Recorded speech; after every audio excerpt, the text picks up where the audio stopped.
Why is cancer finding a hospitable place to grow in your body?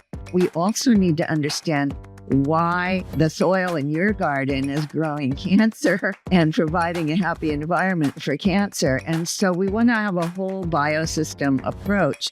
The other thing that's wrong with conventional oncology is they're just so focused on decreasing your tumor burden, which is the first job, but then they're not interested in what happens after that. Really, to start healing cancer, it's not about the tumor, it's about strengthening the body that cancer is in. Welcome to The Trusted Pharmacist, where you'll learn the truth about how the body works. Welcome back to The Trusted Pharmacist. I'm your host, Steve Hoffart. And what if I told you the secret to beating cancer isn't so much killing cells, but actually creating the body where the cancer can survive? Well, today's guest is going to talk all about that and her decades of teaching patients how to reclaim their health by changing the terrain of the cancer, and that's what depends on it most. We're about to learn about conventional medicine, but sometimes it overlooks, but how the body can be taught to be more powerful than what you think when it comes to cancer. So today I have my special guest, super looking forward to this conversation with Dr. Nalini Chilkov. Thank you so much for being here today. My pleasure. Thank you for having me. Actually, Dr. Nalini Chilkov is a globally recognized expert in integrative oncology at the center and the creator of the OutSmart Cancer System. She combines the best of modern medicine and traditional medicine to help patients create a body where cancer can't survive. She's the founder of the American Institute of Integrative Oncology and author of the best-selling book, 32 Ways to Outsmart Cancer. And I will tell you, I'm super excited for this conversation today because I am constantly pushing people towards her website, talking about the stuff that I learned in a lecture that I sat in. And it is so powerful to help patients beat and overcome cancer because that can be such a debilitating diagnosis when people get it. You mentioned, most importantly, I want to talk about this, empowering the patient. It's their body, it's their diagnosis, and they're in control. Tell me your philosophy on that, because I really love that how you take about that. Well, I actually think this is huge because when a patient is in the oncology setting, it's very disenfranchising. And because there's a lot of fear associated with a cancer diagnosis, patients are very vulnerable.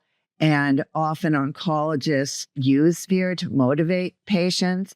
And often, so you'll come in and you'll get your diagnosis and then you'll be told, okay, we're going to start chemo next week. And then when we're done with that, we're going to do surgery. And when we're done with that, we're going to do radiation. And when we're done with that, we're going to do hormonal therapy. And it's like an onslaught. And really what is important to understand is cancer is not an emergency diagnosis. It is not an urgent care diagnosis. It takes at least 10 years for cancer to start growing in your body from some aberrant, abnormal cell. And so you have time. You have time to get a second or third opinion. You have time to find an oncologist, an oncology team you feel comfortable with. And you have time to get your life organized. So if you have kids or a business, you can get everything in order so that you can prepare to do something difficult and challenging and save your own life. And to also remember that you are not at the effect of your oncology team. You're in charge. Everybody works for you. And so it's very important that you communicate to your oncology team, this is going to be a team effort and I'm the head of the team. And so you're going to educate me. I'm going to be thoughtful about my decisions, but the decisions are ultimately mine. And so if you are with a team that is very disrespectful to you, that's not healthy in any human relationship, but particularly when you're so vulnerable. And it's a big learning curve. And so you can take a breath and take some time, get other opinions, get your support system together. Cancer is a team sport. You cannot do it alone. So you need your disease care team, your disease experts, and then you need health experts on your team too, so that your health can be supported all the way through. And then when your oncology team is done with you, you still need your health team for the long term so that you can recover and stay well and live a long and healthy life. So you need to have a health model in there. But more important is you need to have a sense of agency, a sense that you can impact the unfolding of this journey, and that you're not going to be at the effect of an oncologist. I love that so much because you're ahead of your game on that. I see that now with more and more patients to realize that your therapy, you drive your therapy bus and you're in control and it's personalized to you. So it's not one size fit all. You need all the information. You need all the latest science. You need good healthcare team. And I love your analogy and how you explain that. That is so powerful. And especially for cancer, because there is so much out there nowadays to digest and take in. Yeah, that's so good as far as that. I know you've said your goal is to help people create a body where cancer can't survive. How has your understanding of that evolved over time, especially as we see more and more cancer rising in younger adults? I mean, how has that changed over the years? So if you think about just sort of the framework and thinking of conventional medicine and in this context, oncology, the clinician, the physician tends to be completely focused on the disease. But we have to ask the question, whose body is hosting this disease, right? Why is cancer finding a hospitable place to grow in your body? So we need to certainly understand the nature of your unique cancer, but we also need to understand why the soil in your garden is growing cancer and providing a happy environment for cancer. And so we want to have a whole biosystem approach. And so we want to understand your genetics. We want to understand your personal and family history. We want to understand also what's the external environment you live in. Have you had toxic exposures? Are you in a stressful relationship? Is your job stressful? Do you live in a neighborhood where there's environmental and toxic exposures?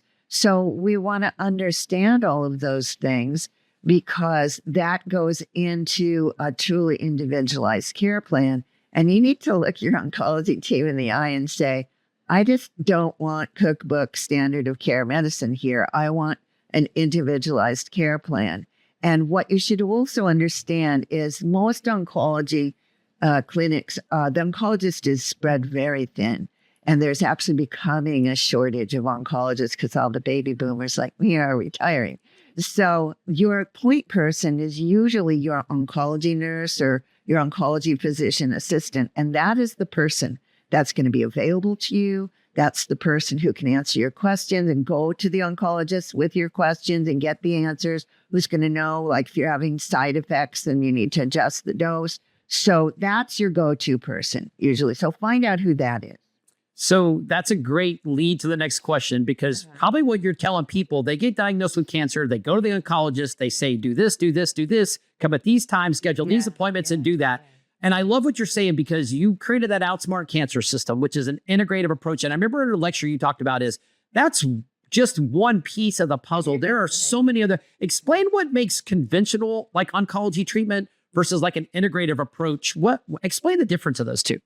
Well, I think that the good news is a lot of people get into very black and white thinking. And so I call my approach integrative because we need to take the best of both worlds.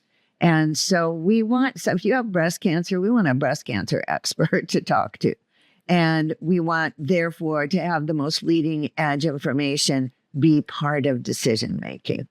And so breast cancer isn't one disease. So breast cancer is multiple diseases then happening in your unique body with your unique genetics. So whatever else, if you're a diabetic and you have cancer, or you have autoimmune disease and you have cancer, all this needs to be taken into consideration in how you're going to proceed so that we get a good outcome. So conventional oncology is not the enemy. I think that there's a lot of polarization there. There is, in some patients, there is a place for chemotherapy. There's a place for radiation. There's a place for surgery. There's a place for targeted therapies and immunotherapies, but it has to be thoughtful. It has to be very thoughtful. That's why you also want to take your time. If you have an oncologist that says, oh, this is your diagnosis, this is what we're going to do, then they're not looking at you as an individual.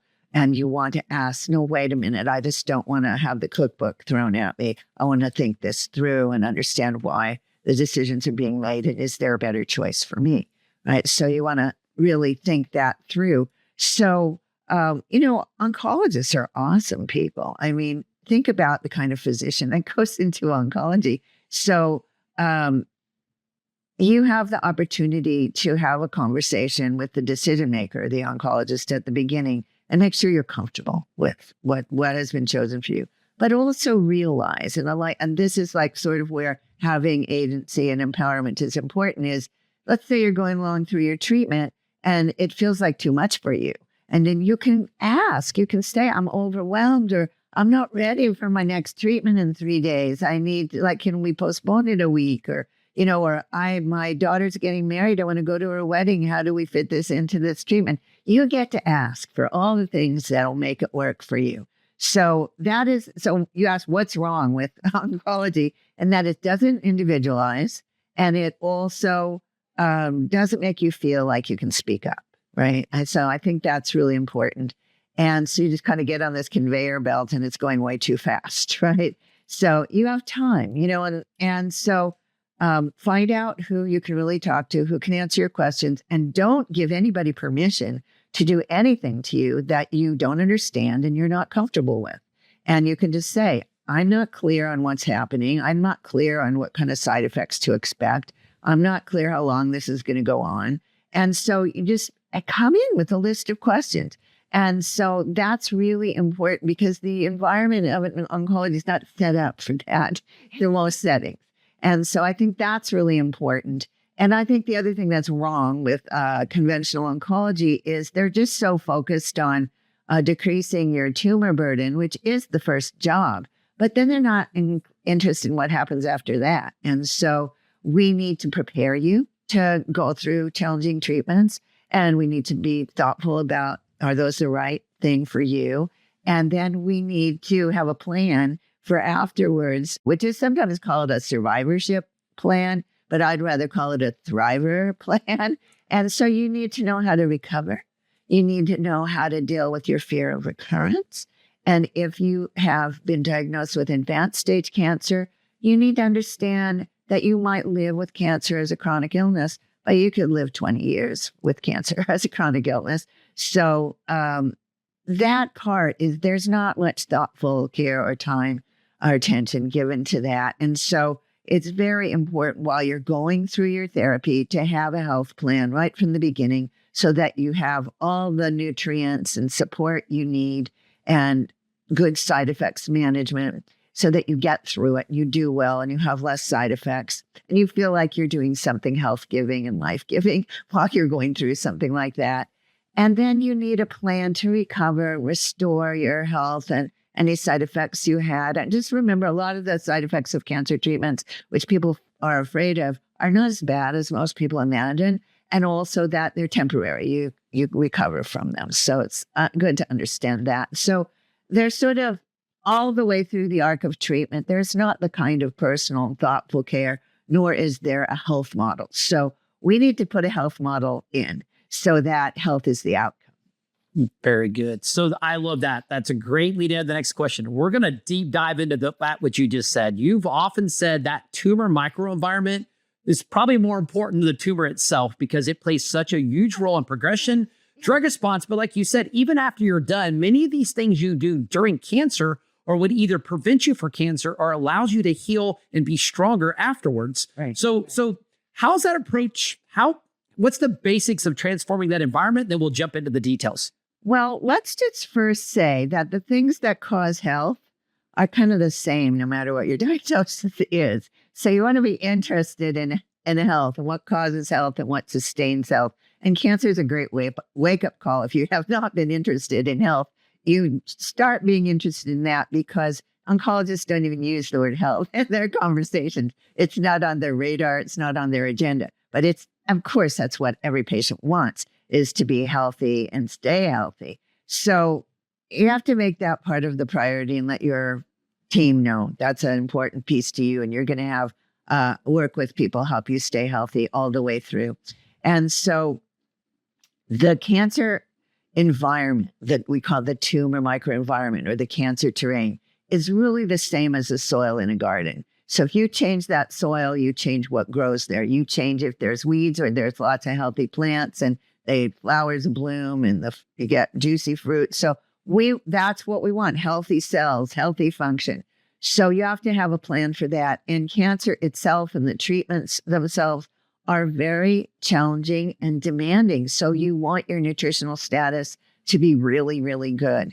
And so a couple of things really enhance treatment also, and enhance immunity and inflammation control anyway, whether you have a diagnosis or not. That one is to keep your microbiome, your gut really, really healthy. And so you can do that by taking probiotic supplements, or you can just incorporate fermented foods into your diet and eat them on a regular basis, because a lot of the treatments wipe out the healthy bacteria in your gut. And so we have to always be feeding that and nourishing that. And so on top of that, you need to eat a lot of fiber in your diet so that those healthy bacteria can grow and flourish in your gut. So that's a fundamental basis for health.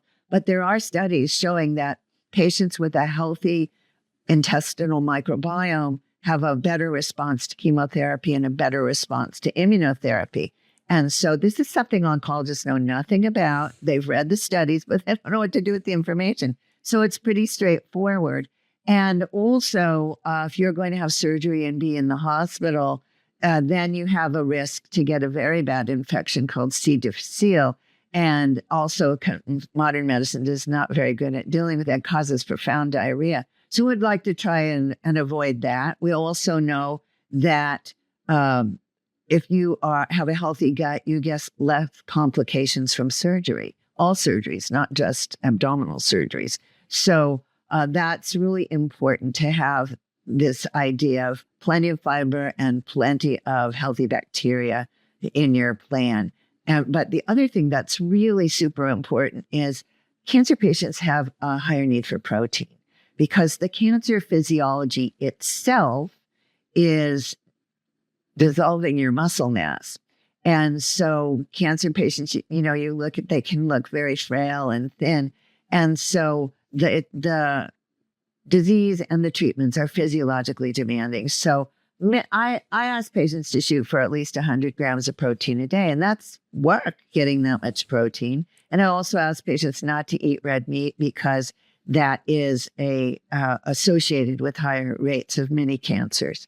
And so in Texas, maybe that's not an appetizing idea, but red meat is associated with increased rates of certain cancers. So then you have to have a plan of how are you going to get that much protein when you don't feel like eating or preparing food. So I include what I call my OutSmart Cancer Shake. And that's just like an insurance policy for protein and fiber and antioxidants. It has protein powder and a greens powder and fiber in it. And that's just an easy way to have a meal substitute if you don't feel like eating, and you can just sip on it for a few hours. You don't have to drink it all at once.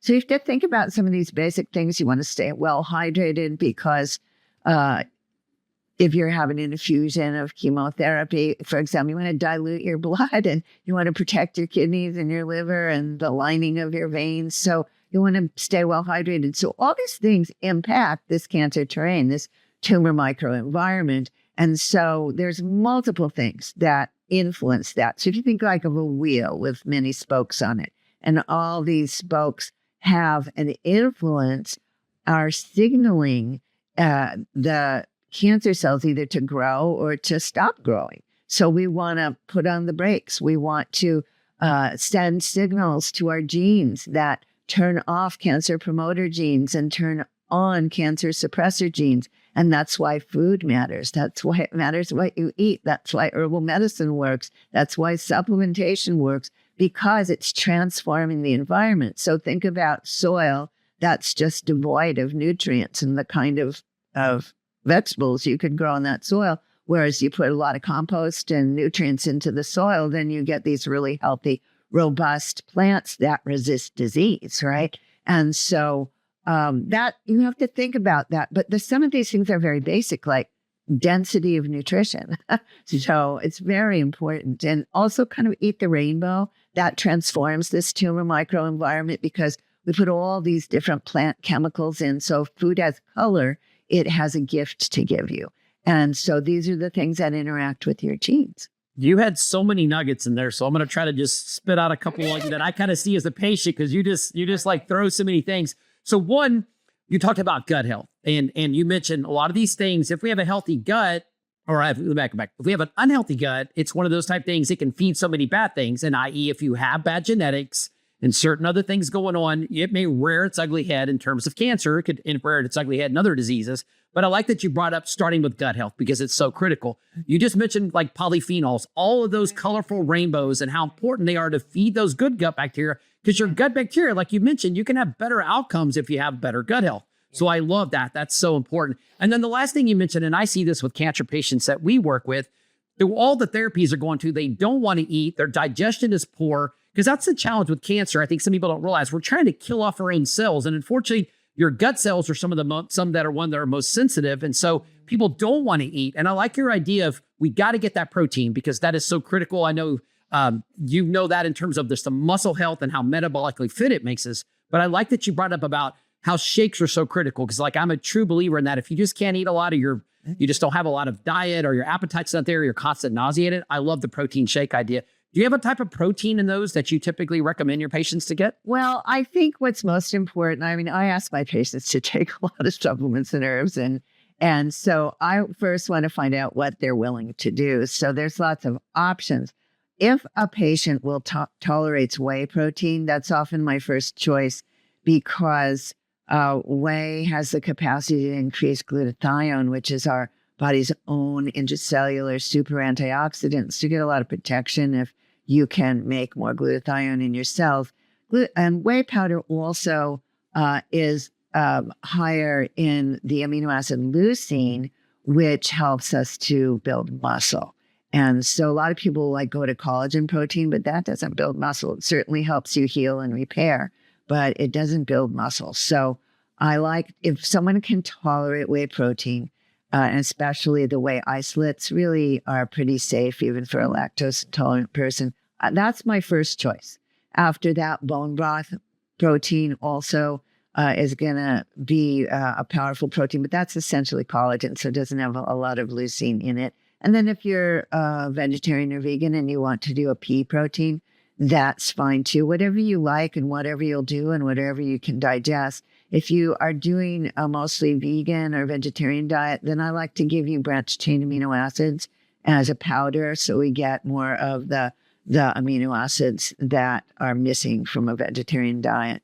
Very cool. So you brought up two things there, just light bulbs went off about gut health. So I have to throw this in. So I heard you speak 6 months later, my dad gets diagnosed with stage 4 melanoma, gets put on immunotherapy. And one of the things you talked about, and this ties into gut because you mentioned bone broth because we did this. Yeah. I want you to talk about how, one, calorie restriction, but more importantly, how if you look at fasting prior to chemo, prior to radiation, prior to those type things, how it actually can make those therapies more effective. Because we worked with the oncologist. We went down to MD Anderson. My dad told them what they were doing. And we should have did 2 years of the immunotherapy he did. After 15 months, once again, it's N of 1. It's anecdotal, I understand. But I will tell you, we were religious with dieting not eating the day before, not eating the day after. Yeah. We were really good about protein throughout the rest. We did bone broth to protect that stomach lining. Yeah. And 15 months in, he's cancer-free. Yeah. Could you explain that a little bit? Because that was so powerful for just us. I really appreciate your acknowledgments on that. Yeah, there's two things that you are speaking about there. One is, how do we repair the lining of the gut? So bone broth is a great way to do that, because it has protein in it, mostly collagen-based protein, but it has some glutamine in it as well, which repairs the lining of the gut. And it's also a cup of real bone broth where the bone's been boiled, has 10 grams of protein in it. So it's another way to get protein. So for example, you could make a nice bone broth or buy a nice bone broth. And most people want to spice it up and make it taste better. So you can put, ginger or turmeric or Italian spices, something you like in it. And you can make a quart of that and just keep it next to you and sip it all day long and get 4 cups of bone broth into you. But that really quickly repairs the lining of the gut. And then you're able to eat again. So that's really, a lot of people aren't eating because their stomach's raw. We want to make sure that the lining of the gut has some support to be repaired, because that's what allows you to eat and take your supplements and get your calories and have an appetite also. And so bone broth is just a nice additional source of protein for some people, and it's a liquid. So if your gut's really raw, it's a nice way to, have some protein. So there's that. But also, you talked about your dad being on immunotherapy. You talked about doing intermittent fasting and how that improves the therapeutic effect of both chemo and immunotherapy. So I want to just say, before we talk about fasting, that fasting is not for everyone. So more elderly, frail patients should not do fasting. So it's hard enough to get calories and nutrients into an elderly person. We don't want any more loss of muscle mass. So be careful of who we fast. But a safe way to do intermittent fasting in general, I recommend this, is to fast for 13 hours out of every 24 hours. And that just means eat breakfast later or eat dinner earlier so that there's 13 hours between tonight's dinner and tomorrow's breakfast. And as a lifestyle, that dramatically improves immune function and also improves blood sugar and insulin control. And insulin is a driver of cancer. So we have an epidemic of obesity and diabetes and prediabetes in our country. And a way to solve that is just to have everybody intermittent fast. It'll dial down that risk factor. But in particular, if it's safe for them to fast for 24 hours before and the day of, and sometimes the day after their infusion, we have learned that really stresses the cancer cell and makes the cancer cell much more vulnerable. And at the same time, it also dials up the robustness of the immunity. So for a patient who can tolerate that and not have a risk of muscle mass or blood sugar issues, you have to just help someone do it. So I'll just start with having somebody do 12 hours or 24 hours the day before, see how they tolerate it. So you need to stay hydrated during that time, and you need to replace not only fluid, but electrolytes. So bone broth is actually a nice thing to fast on because you get fluid, electrolytes, and a little bit of protein, so that protects your muscles. So it's actually a really nice thing to fast on. And if a person feels like that's still too challenging, what you really want to do is you want to keep the blood sugar low and the insulin low. That's really what's important. So you could just have protein shakes that have no fruit, no carbs in them. And so you could just put whey powder into a glass of water and put some cinnamon and vanilla in there, stir that up and drink that. If it feels like just fasting is too much for you and get some calories and a more substantial dose of protein, you can do that. So, but it does make quite a difference. And for patients that tolerate it, you get a much better outcome, much better therapeutic effect. And so I do recommend that. Now, many cancer treatments deplete magnesium. And so I also like to be sure people are getting magnesium, especially when they're having chemotherapy infusions. But some immunotherapies cause a lot of diarrhea also. And so that causes a loss of fluid and electrolytes. You can get into trouble that way. So you want to do this with supervision, basically. So you stay safe and your system doesn't get thrown off and you stay well and you don't have other things to deal with because you tried to do something healthy. It takes a team. Right. So Yeah. You mentioned eating kind of an anti-inflammatory diet. You mentioned getting in your macros, your proteins, your carbohydrates, your good fat. But you know as well as me, people who try to eat the best, and especially somebody who's going through cancer therapies, it's really, really hard. Supplements and nutrients can be important. And I know you're really big into like herbs and into nutrition, vitamins, minerals, and that kind of stuff. What are like the foundational supplements of a person that's pretty much safe for most people with cancers that they can take?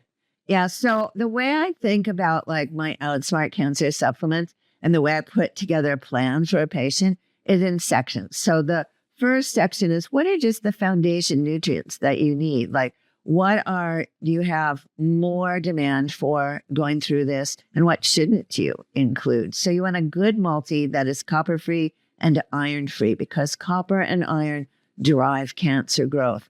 However, if you are iron deficient, you'll put in a small amount of iron. So again, you work with someone to assess that for you. But in general, I give a copper-free, iron-free multi. And remember, if you're over 50, you don't need more iron typically. And so, but you want to have an iron blood level to determine what's healthy for you. But typically restrict iron and copper in the multi. And that multi should have methylated B vitamins. And so there's plenty of multis that are like that. Yeah. But if you're choosing supplements on your own, just look for a copper-free, iron-free multi. Then you want to have a probiotic. You want to have some vitamin D. Vitamin D is really super important for cancer immunity. And so a safe dose is like 2,000 units of vitamin D if you're doing it on your own as a patient. Most of my patients take 10,000 units a day, but that's under my supervision and tracking their blood levels. Then you want to have bone minerals because remember that most of our patients are over 50 and bone loss is a risk. And if your bones are more dense, there's less likelihood cancer can invade your bones and travel there. And also we want to have omega-3 fatty acids, the omega-3 fish oils. I like to emphasize supplementing omega-3s because we get a lot of omega-6 from the diet, which is pro-inflammatory. And so we really need to drive up the omega-3 levels in our blood. And so good supplement, fish oil supplements, you want to be mindful that you have a really clean product because the cheaper fish oils are either rancid or full of mercury. And so you want to make sure you have a good brand. So if you stick with professional grade supplements, you're going to have companies that always choose to make these really, really clean, pure, high-grade supplements. And I also like to add a little extra magnesium because most cancer patients are magnesium depleted and because magnesium deficiency is often linked to the fatigue that cancer patients experience. And part of that is because treatments deplete magnesium, but also because cancer itself is a mitochondrial syndrome. And that means that the little energy factory inside the cell called the mitochondria isn't able to make as much energy. And one of the crucial nutrients is magnesium. So that are the B vitamins we're going to get from our multi. So you want to be doing things that are in consideration of mitochondria and cancer-related fatigue. And then also a little vitamin C and bioflavonoids. And also I like to put in reishi mushroom into that foundation part of the plan because reishi mushroom is a Chinese medicinal mushroom, and it is one of the great imperial tonics of Chinese medicine. And it really, really keeps your bone marrow healthy. It has some anti-tumor effects. And it also is great for fatigue. But it was used traditionally by the Taoists in ancient China for meditation and for spiritual development and for, well, the way the Chinese say it is for the human chi and the heavenly chi to meet. And so it was in supportive of spiritual practice. And I have to remember that cancer itself is somewhat of a spiritual crisis and challenge. And so you want to be thinking about that part of yourself as well. But reishi mushroom is one of the great immune tonics, immune modulators. The only caveat using Chinese mushrooms is if you're on immunotherapy. You want to be careful about that because you could ramp up the excessive inflammation that comes with immunotherapy. So that's kind of like the basics right there. That's the basics. So do you feel like, okay, and this is a question I have as a pharmacist because people come in, hey, I just got diagnosed. What can I take? Are those pretty much safe for pretty much anybody who's on? That's like food. That's like So those are basics. Yeah. You're good. You're not gonna make any oncologist mad if you're recommending the multivitamin, the vitamins D, the C, and okay. No, they usually don't. I mean, some oncologists are misinformed and think that you can't take anything that's an antioxidant. Yeah, but that's actually not true. So you want to eat that rainbow diet that's full of color and antioxidants. Right. Sure. Polyphenols. And a nutritional dose of vitamin C is not going to interrupt any therapeutic treatment that your oncologist has selected. High dose vitamin C might, but this kind of like optimized nutrition It's just going to make you on solid ground with really, really feeding your cells everything they need. I've seen a couple lectures, and I've seen your lecture too, because you mentioned it, talking about melatonin. I think we think melatonin is just a sleep aid, and I know it's not for every cancer, but I've seen a lot of things about using a little higher doses of melatonin because it's a phenomenal antioxidant and all that. Tell me your thoughts on melatonin. Well, so the typical dose of melatonin in the general use of it is 1 to 3 milligrams at bedtime. And melatonin is used in that context to signal the brain that sleep is coming. Okay. Now, melatonin is not a sedative. People think that it's a sedative. It's not. It's a signal to your nerves, to your brain. And so it is typically used in that way. And if you take a higher dose, it does not make you sleepy. So people think they worry about that. So the original research on melatonin in cancer was done at 20 milligrams. And that's quite safe. So taking 20 milligrams of melatonin about an hour before bedtime is a way to change this cancer terrain and promote more immune modulation. But the other things that I like about melatonin is it's a neuroantioxidant, and the brain is typically quite inflamed because the blood-brain barrier, which protects the brain, is disrupted. It becomes leaky with the inflammation of cancer.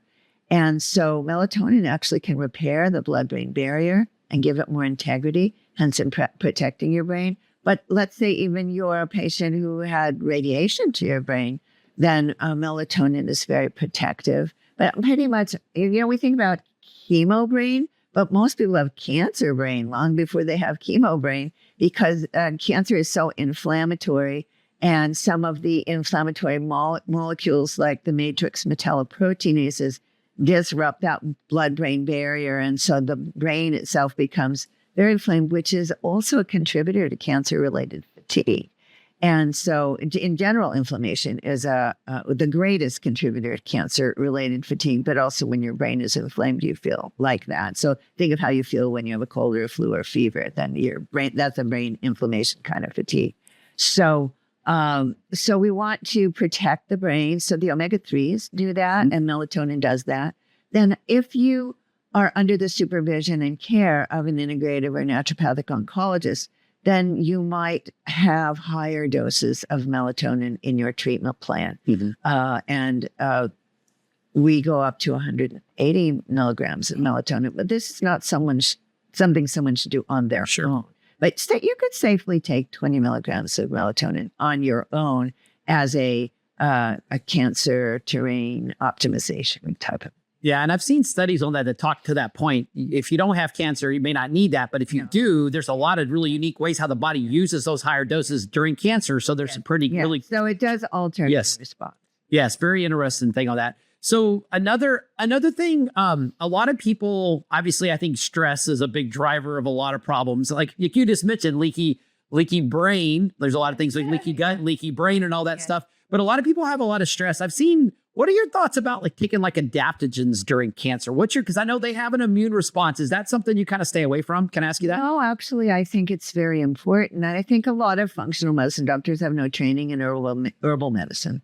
And so they just stick with nutritional supplements. But my first love is actually herbal medicine. Exactly. Chinese herbal medicine, which is there's nothing like Chinese herbs for cancer and immunity. So what we call adaptogens are herbs that will modulate immunity and optimize immunity and help us also modulate stress.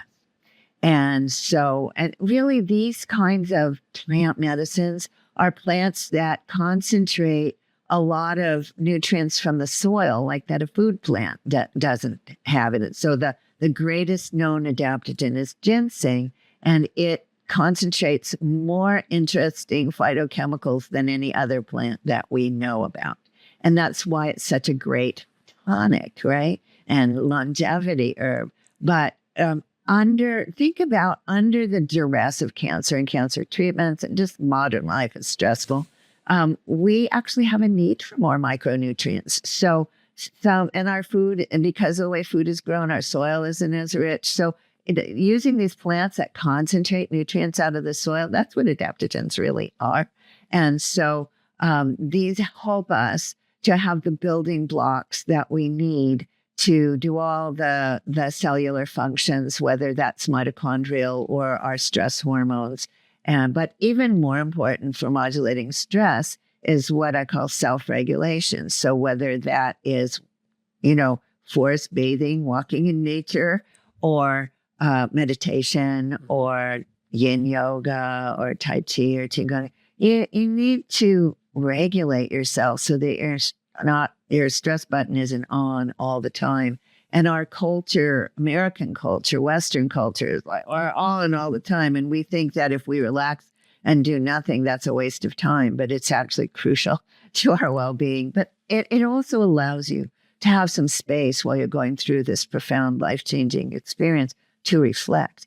And cancer is a real gateway in anyone's life.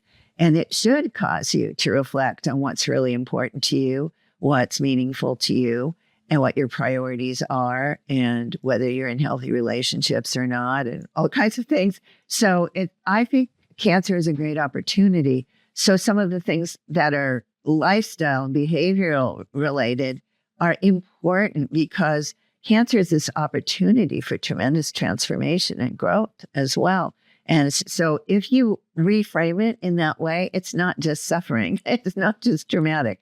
And at the same time, there are many procedures and steps in the cancer journey that are like having post-traumatic stress syndrome.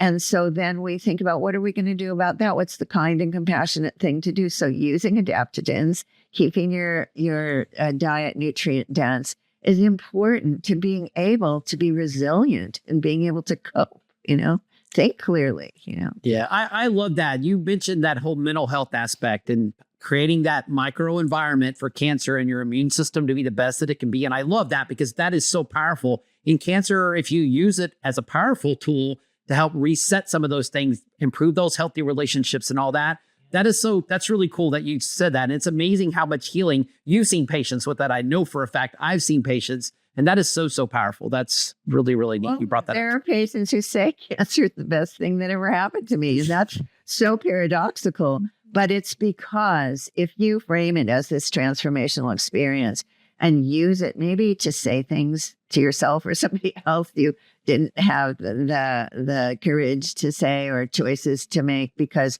it really pushes you. You're kind of like up against yourself and everything's in your face. And so it's an opportunity to be radically honest. That's very, very good. Just real quickly, what's your take on exercise during cancer? I saw a gentleman speak the other day. He got diagnosed with glioblastoma. You may have seen it. I think he was in California, in San Francisco. He turned it into, he ended up running a triathlon and completing it. It was the craziest thing. It was really powerful though, but I don't think people should be, that's good. That's one thing. But what's your take on just exercise in general as far as that goes? We know that exercise is an immune tonic. We know it's a brain tonic.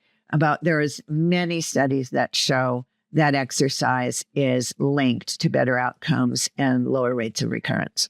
So exercise is part of normal immunity, but also think about it. If you exercise, you're going to be breathing more, you're going to have more filtration through your kidneys, you're going to have more circulation through your liver, you're going to be able to detox better, your bowels are going to work better. So you're going to sweat out toxins. So we know that moderate exercise, a minimum of 30 minutes a day. So some patients are so wiped out, they're like, what? You want me to do what?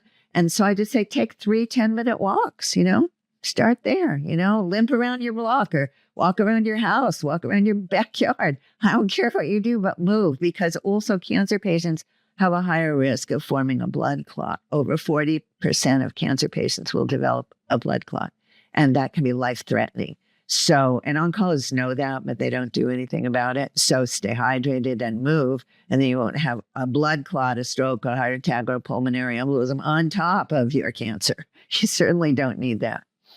Very good. So 2 quick kind of fun questions. If you had unlimited funding for one integrative oncology research project, where would you like to throw that money at right now? What do you think that would be the most powerful?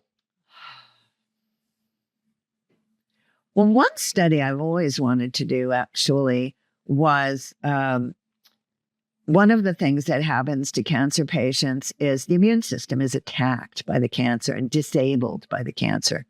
And also treatments like chemotherapy also damage the bone marrow. So having a robust amount of immune cells is a essential part of having a really good outcome, and for the long term too, repairing your bone marrow. So I've always wanted to just do a study on patients who take the herb astragalus during and after their treatments, and to do a formal study on that. I would love just something like that. But also you could just do a study on patients who replete their protein adequately. And I'd like to do studies on how patients do better during and after treatment. What are the factors that cause patients to be the exceptional patient, to have the exceptional outcomes? And that's really multifactorial. I mean, most of our drug research is like eliminates everything, just tries to study one thing, but actually health is multifactorial. Like you'd have to eat a salad to get all the nutrients you need. You can't just eat a carrot, So I'd like to ask these questions. I'm always asking, what is the oncologist not doing and what can we do? So I want to do studies that look at what we do what are the big levers? What are the things that make the biggest difference? And then be able to demonstrate that, in fact, that is so. Now, Mark Hyman at the Cleveland Clinic, when he was there, did get funding to do research that showed that functional medicine, integrative medicine actually saved insurance companies money. Mm-hmm. And so if we could do studies like that showed that these cancer patients actually cost less because they're healthy, then we get the attention of the bigger medical community when we do studies like that. That's awesome. I love that. So as we talked about earlier on, cancer is becoming more and more prevalent in 20 and 30-year-olds. If you had one daily behavior change that you think that population can make to reduce lifetime risk, what's that one daily behavior change you think that would have the biggest impact? Sleep. Love it. Sleep is so important. Sleep is so important to immune modulation, blood sugar and insulin modulation, obesity, and stress, right? Stress resilience. So, and because that age group kind of gets very proud of itself for saying, I only need 4 hours of sleep a night. So I think that if you had to pick one thing to tell young people to do, is get enough sleep, like sleep when it's dark, be awake when it's light, and go to sleep by 10 o'clock and sleep at least 7 to 9 hours. Like if you can get young people to do that, that would be awesome. I could not agree with you more. And that goes for even dating. Oh my gosh, I totally agree with that. So with that said, you've brought so many things today. What you're doing with patients is so powerful. If people want to learn more about you, get more information about the wonderful work that you do, where can they find that? So my website is outsmartcancer.com. And there's a lot of free information to get you started. And there's also like what supplements and herbs should you take at every stage of the cancer journey? What's the OutSmart Cancer diet? What's an OutSmart Cancer shake? All that information is there. And then we also have a bonus offer for your listeners on inflammation. We have our Put Out the Fire Inflammation Cancer Handbook and an inflammation toolkit. And then we also have a link to the herbs and supplements that I recommend for every stage of the cancer journey, because the two questions that everybody asks is, what should I eat? What supplements can I take? So you can find all that information on the OutSmart Cancer website. And then early next year, I'm going to launch my OutSmart Cancer Roadmap, which is going to be a little online course that really walks you through it, right? So that you can, and you don't have to be my patient. You can figure out how to do this, get the basics in place. And so that's just go to the outsmartcancer.com website, and there's a lot of stuff there to get you started. And although about 300 recipes, healthy recipes. That's so cool. You keep doing the stuff you're doing, because I will tell you, for me, at my own pace, in terms of me sharing information with patients, my own father's journey, you're a true gift. And I really want to thank you. And I think today we've learned that cancer, it's it's not a life sentence. And the conversation that we've learned today is that really to start healing cancer, it's not about the tumor. It's about strengthening the body that cancer is in. And that's really what's value. And I think there's so many people out there that either have cancer today. And if you've listened to this podcast today, please like it. If you know somebody out there that's been recently diagnosed and just thinks that, there's not hope, because we talked a lot about hope today, that be sure you share this podcast with them, because it's so powerful about that. Like you said, cancer is not a death sentence. It is something that you can have impact and change. And you may even be better at the long run, because you even mentioned that today. Yeah, but anyway, I just want to thank you so much, Dr. Chilkov, for being here. Appreciate your expert. And like you said, I want to thank you so much for your time today. Thank you so much. Awesome. And for everyone, keep seeking the truth about how the body works. Have a great day.